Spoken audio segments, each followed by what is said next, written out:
Seguimos. Entonces, habíamos dicho que 4 dimensiones de la historia son política, economía, cultura y sociedad, ¿sí? Veamos entonces qué significa cada una. ¿Qué pasa si yo digo quiero estudiar historia económica? Si yo quiero estudiar historia económica, cuando decimos economía, lo primero que pensamos es en los bancos, en las monedas, en el dinero, ¿sí? En las transacciones comerciales. Bien, esa es la economía que escuchamos día a día porque es lo que se dice como economía moderna, ¿sí? Todo el tiempo estamos en contacto con el dinero y con todo ese tipo de transacciones.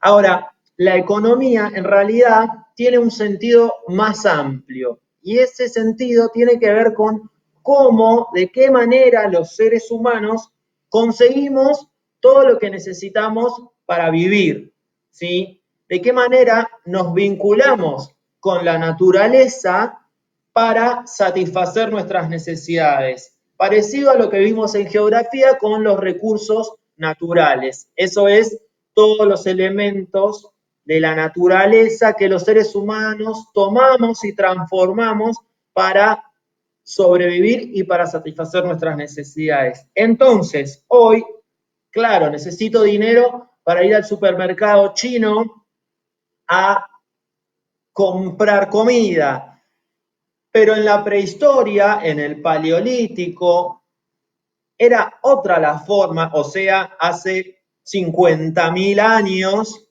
era otra la forma de satisfacer nuestras necesidades. ¿Cómo las satisfacíamos? ¿O cómo las satisfacía la gente que vivía en esa época? Bueno, salían a cazar y a recolectar, se vinculaban con la naturaleza de otra manera, ¿sí? O sea que siempre la economía va a tener que ver con cómo los seres humanos satisfacemos nuestras necesidades y cómo transformamos la naturaleza para ese fin. Bien, cultura, por ejemplo. Acá vemos muchas imágenes, por ejemplo, acá una señora parece de algún país de Latinoamérica con un vestido típico, parecería ser como indígena, ¿sí? La cultura tiene que ver con muchas de las costumbres que tenemos los seres humanos, ¿sí? Por ejemplo, las costumbres que tenemos en Argentina, ¿cuáles serían? Piensen ustedes, ¿cuáles son las costumbres que tenemos acá?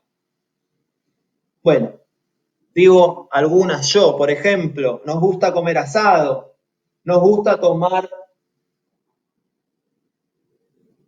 mate, ¿sí? Nos gusta el fútbol, ¿sí? Eso tiene que ver con la cultura de nuestro país. Entonces, cualquier estudio histórico que tenga que ver con la cultura de nuestro país, bueno, se puede abarcar en esta categoría de historia cultural, ¿sí? ¿Qué más? Historia política. ¿Qué sería la historia política?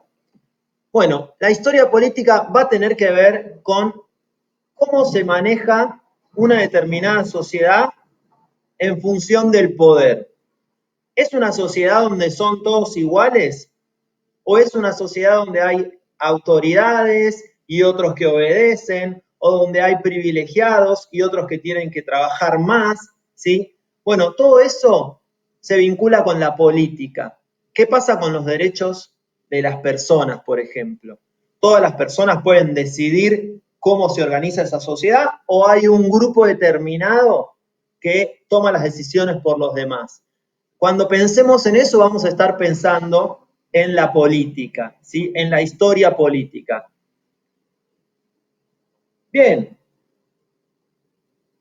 nos falta entonces, ya dijimos, economía, política y cultura, nos falta la historia social, ¿sí? Acá vemos que hay grupos de personas unidas, en general, esto pareciera ser como una manifestación, ¿sí? La historia social tiene que ver con los distintos grupos que integran una determinada sociedad.